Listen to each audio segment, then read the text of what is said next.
मालविका जोशी एक बार फिर आपसे रूबरू हो रही हूँ कैलाश सत्यार्थी जी के जीवन के कुछ रोचक प्रसंग लेकर। जी हाँ, आज जिस प्रसंग को मैं आपके सामने प्रस्तुत करने जा रही हूँ वो अपने आप में बहुत सारे आयामों के साथ घिरा हुआ है, और जो सबसे ज़्यादा ज़रूरी अहम बात एक इंसान की ज़िंदगी में होता है, सेंसिटिविटी।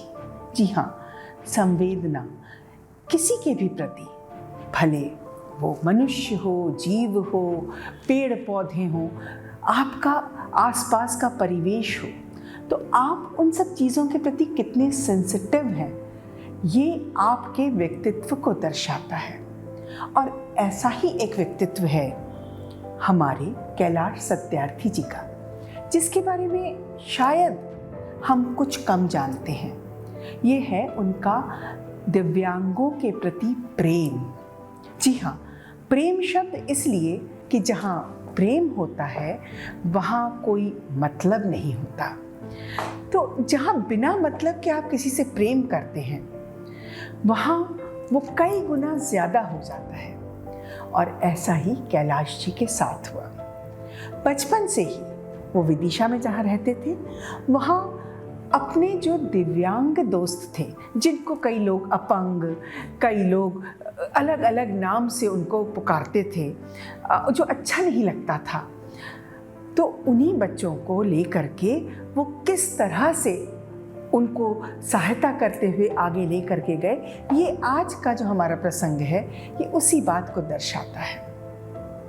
कैलाश जी के बहुत सारे मित्र थे, और उन मित्रों में जो उनके सबसे ज़्यादा अजीज़ थे, दिल को प्यारे थे, वो थे 4 लोग। जी हाँ, प्रकाश सोनी, चौधरी मुनव्वर सलीम, गोविंद शरण कानूनगो, राम दुलारे शर्मा और भुवनेश एलिया।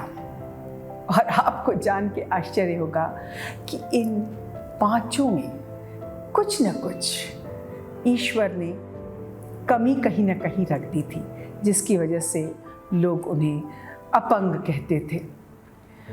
तो कैलाश जी का एक ऐसा रूटीन था, दिनचर्या थी कि वो जब भी अपने घर से स्कूल के लिए जाते थे वो किसी न किसी को अपनी साइकिल पर बिठा लेते थे, इन 4 में से। और कभी कभी तो 2 लोग भी बैठ जाते थे, और ज़्यादा सबको लेके जाना होता तो वो अपने दोस्तों से कहते थे कि भाई इनको बिठा लो, साथ में चलो। तो इस तरह का उनका जो जुड़ाव था, जो प्रेम था, इसकी वजह से सब उन्हें कहते थे, ये देख वो ये कैलाश जो अपंगों की सेवा करता है, जो उनके साथ रहता है। तो इससे उनको कोई फ़र्क नहीं पड़ता था कैलाश जी को, वो अपना काम करते रहते थे। और मज़े की बात क्या थी पता है, कि ये जो दोस्त उनके दूसरे थे, इनकी एक दूसरे से नहीं बनती थी, पर कैलाश जी जब साथ में रहते थे तो वो सबको एक साथ लेकर रहते थे। तो एक बहुत बड़ी बात थी, और ये सिलसिला कई सालों तक चलता रहा। और जहाँ भी चाय की दुकान पे बैठना है तो ये साथ में बैठेंगे, पान की दुकान पे खड़े हैं तो साथ में बैठे, बगीचे में गप्पे मार रहे हैं तो साथ में, बेतवा किनारे नहाने गए तो साथ में। कैलाश जी बिल्कुल बीच में रहते थे और ये सबको जोड़े रखते थे। फिर समय के साथ बड़े हुए, कैलाश जी इंजीनियरिंग कॉलेज में गए, तो जो सोनी जी थे वो भी उनके साथ वहाँ पर गए, और काफ़ी दिनों तक उनकी वहाँ पर उनके साथ पढ़ाई वगैरह की, और अपने अपने फिर राह में गए।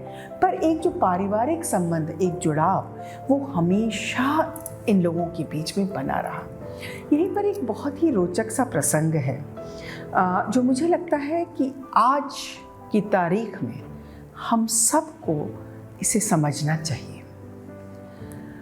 जैसे मैंने बताया, उनके बहुत अजीज़ दोस्त थे चौधरी मुनव्वर सलीम, जो बाद में मेंबर ऑफ पार्लियामेंट रहे।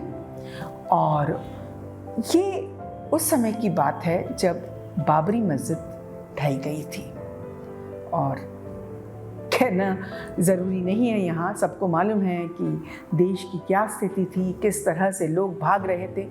उसी दौरान चौधरी साहब के परिवार ने ये निर्णय लिया कि हम विदिशा में जहाँ रहते हैं वहाँ ना रह कर के हम एक ऐसी बस्ती में शिफ्ट हो जाएं जहाँ मुस्लिम लोग बहुत थे। पर चौधरी जी की माँ ने कहा कि नहीं, मैं नहीं जाऊंगी, तुम कैलाश को बुलाओ, कैलाश से मैं बात करूंगी और वो जो तय करेगा वही होगा। यहाँ एक बात और आपको बता दूं कि चौधरी जी के परिवार में कैलाश जी को सबसे बड़े बेटे का स्थान प्राप्त था। तो जब वो गए, उन्होंने अम्मी से पूछा कि क्या आपने क्यों बुलाया, तो अम्मी ने उनसे कहा कि भाई ऐसी ऐसी बात है, यहाँ इतने दंगे हो रहे हैं, घर के सब लोग कह रहे हैं कि हम किसी और जगह शिफ्ट हो जाएं, चले जाएं, यहाँ रहना खतरे से खाली नहीं है। तो कैलाश जी ने उनको सांत्वना दी और उनसे कहा, आपको कहीं जाने की ज़रूरत नहीं है, आप यहीं रहिए, आपकी सुरक्षा की जिम्मेदारी मैं लेता हूँ। कितनी बड़ी बात है आप सोचिए, एक व्यक्ति समाज के सामने खड़े होकर के अपने साथ वाले से कह रहा है कि तुम मत डरो, मैं तुम्हारे साथ हूं। तो उनकी बात का इतना असर हुआ चौधरी जी के परिवार पर कि अम्मी ने कहा कि हम कहीं नहीं जा रहे हैं, हम तो यहीं रहेंगे। और सब वहीं रहे और सकुशल रहे। और आज तक भी उस परिवार से चौधरी जी के गुजर जाने के बाद भी संबंध यथावत है। तो ये जो सब है, ये प्रेम है, ये आप मेरे पीछे यहाँ लिखा देख रहे हैं, एवरी मिनट मैटर्स। जी हाँ, हर क्षण, आप किस क्षण में क्या डिसीजन लेते हैं, बहुत बहुत बहुत ज़रूरी है। उसके बाद एवरी चाइल्ड मैटर्स, ये सब बच्चे ही तो हैं, सब बचपन से ही साथ पले बड़े हैं। तो हर बच्चा, हर व्यक्ति, हर आत्मा जो है वो एक दूसरे से जुड़ी हुई है और हम उसको कितने प्यार से अपने साथ आत्मसात करते हैं, ये बहुत ज़रूरी है। और ये तीसरी लाइन, एवरी चाइल्डहुड मैटर्स, हर बचपन का महत्व है। तो यही जो बचपन में हम सीखते हैं वही आगे तक जाता है। हम आगे भी बहुत सारी बातें बचपन को लेके करेंगे, क्योंकि हमारा मिशन ही है कि हम बचपन को बचाएं।